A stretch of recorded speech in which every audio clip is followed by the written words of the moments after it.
अरविंदो घोष भारतीय राष्ट्रवाद के सबसे महानतम विचारकों में से एक और कहें तो प्रवर्तक थे। उनका भारत की मनीषा पर, चिंतन पर बड़ी गहरी पकड़ थी और इसके लिए मैं आपको उनका एक आर्टिकल सामुराई एंड बुर्जुआजी, जो कि उन्होंने इंडिया और जापान के संदर्भ में लिखा 19वीं शताब्दी में, जो हमने दो अलग मार्ग अपनाए, उसके बारे में जो लिखा मैं आपको बताना चाहता हूँ। अरविंदो कहते हैं कि जापान और भारत दोनों ही प्राचीन सभ्यताएं थीं। जब वो वेस्ट के कांटेक्ट में आई तो दोनों का सामना वेस्ट की आधुनिकता से हुआ, पर दोनों के जो रिस्पॉन्स थे बड़े डिफरेंट थे। जहाँ जापान ने वेस्टर्न वेज को अडॉप्ट किया, उनसे उनकी साइंस सीखी, पर साथ ही साथ अपनी जो राष्ट्रीय चरित्र था उसके अंदर जो एक सामुराई की जो एक स्पिरिट थी, सैक्रिफाइस की, एक क्षात्रियता की, एक वीरता की, उसको जीवित रखा और अपने कल्चर को बेस बना करके, आधुनिकता को माध्यम लेकर के अपने को बड़ी तीव्र गति से मॉडर्नाइज किया और उसके लिए हर सेक्रीफाइस, हर कुर्बानी और हर त्याग किया। इसीलिए जापान बड़ी तीव्र गति से विकास कर सका और एशिया का पहला विकसित देश बन गया 20वीं शताब्दी के प्रारंभ में।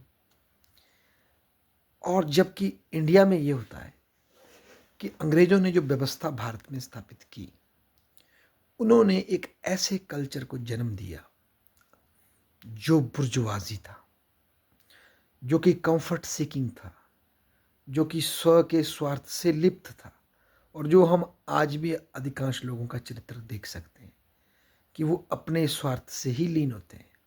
हाँ, बाहर से वो एक आडंबर, न्याय, स्वतंत्रता, समानता, इस तरह के आदर्शों के लिए आडंबर करेंगे, उनके लिए बात भी करेंगे, पर जब बात सेक्रीफाइस की आएगी उन आदर्शों के लिए, तो वो अपने सेफ जोन में जाकर के छिप जाएंगे। तब वो अपनी सेल्फ सेफ्टी को, अपने परिवार की सुरक्षा, अपने निजी हितों की सुरक्षा को राष्ट्र के ऊपर, देश के ऊपर, काल के ऊपर, धर्म के ऊपर प्रायोरिटी देंगे और अपने हितों को साधेंगे। ये अक्सर आपने समाज में अपने दोस्तों को बड़ी गहराई से ऐसा करते देखा होगा। ये सतही स्तर की कमिटमेंट बुर्जुआजी रखता है। उसका मेन इंटरेस्ट होता है सेल्फ कंफर्ट को सीख करना। ये अंग्रेजी राज की हमें देन मिली और इसको स्ट्रेंथन करने में अंग्रेजी राज की जो शिक्षा प्रणाली थी, अरविंद कहते हैं, उसने बड़ी भूमिका निभाई। उस शिक्षा प्रणाली ने, जिसने की ओरिजिनलिटी की जगह, वास्तविकता की जगह, सच्चाई की जगह लोगों को कॉपी करने को प्रेरित किया। शिक्षा का माध्यम ही इंग्लिश कर दिया गया, ना कि लोकल भाषाएं। तो एक तो आप भाषा रॉट लर्निंग कर रहे हैं और साथ ही साथ आप जो है कॉपी कर रहे हैं। दूसरा, आपको गहराई से चिंतन करने के बजाय सतही स्तर पर इंफॉर्मेशन पता होनी चाहिए, बस आपको ज्ञान हो गया। इसके पश्चात रियलिटी ना सोच करके जो एक नरेटिव आपको बताया गया है, जो सिलेबस आपको तैयार किया है, वो आपको रटना है और रट्टू तोते की तरह बताना है, तब आप शिक्षित हैं और उससे आपको जीवन में कंफर्ट मिलेगा। इस तरह की शिक्षा व्यवस्था और जो जीवन मूल्य अंग्रेज ने भारत में भरे, उससे ये बुर्जुआजी मेंटलिटी और सशक्त हुई और इससे जो धंधे खड़े हुए वो थे क्लर्क, बाबू, बड़े हो गए तो कुछ अधिकारी, कागजाती, लॉयर, मध्यस्थ, दलाल और पैटी ट्रेडर्स। पर एंटरप्रेन्योर बनने की स्पिरिट हमारी खत्म हो गई, सेल्फ रिलायंट बनने की हमारी स्पिरिट खत्म होगी। हम अंग्रेजों के ही इर्द गिर्द घूम करके, उनके टुकड़े, जिस तरह से शेरों के इर्द घूम के लकड़बग्घे या जैकल जो है उनके टुकड़ों पे पलते हैं, वो प्रवृत्ति भारत के लोगों की बन गई। कंफर्ट सीकिंग, कंप्लाइंग, ऐसे भारत के लोग बन गए और इस बुर्जुआजी स्पिरिट को एक्सेप्ट करने से हम अपने प्राचीन क्षात्र धर्म को भूल गए, वो शिवाजी के त्याग को भूल गए, वो गुरु गोविंद सिंह की बलिदानी को भूल गए, वो बंदा सिंह बहादुर की कुर्बानी को भूल गए, वो त्याग की भावना हम भूल गए और अधिकांश लोग स्वार्थी हो गए। हमारे राष्ट्र चित्र का पतन हो गया।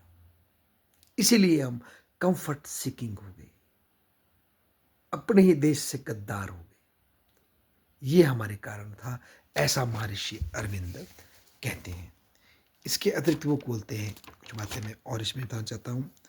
वो बोलते हैं इससे हमारी सोच ऐसी बनी है, मुझे लगता है मैं तो आज भी इसको देख रहा हूँ, कि अगर कोई नया कुछ करना चाहता है, कोई नया क्रांति लेकर आता है, तो हम लास्ट तक उसकी केवल और केवल आलोचना करेंगे, उसका साथ नहीं देंगे।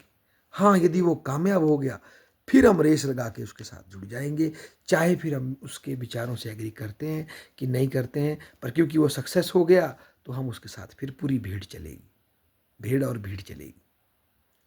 तो हमारे समाज के अंदर, लोगों के अंदर सेल्फ इनिशिएटिव लेने की, अकेला चलो जो रविंद्रनाथ टैगोर कहते हैं, वो करने की क्षमता खत्म है, ऐसा उसकी कमी पाई गई है, ऐसा महर्षि अरविंद कहते हैं। और मुझे तो वो आज भी दिखाई देता है। इसके अतिरिक्त वो कहते हैं कि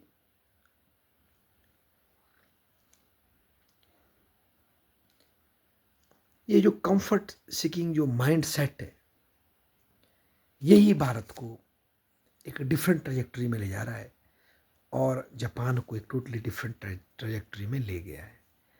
तो ऐसा अ, अरविंद का भारत के प्रति अध्ययन था और उनका मानना था जो ये 1905 में जो स्वदेशी और बहिष्कार का जो आंदोलन अब शुरू हुआ है, ये कहीं ना कहीं एंटी बुर्जुआजी स्पिरिट पैदा करेगा।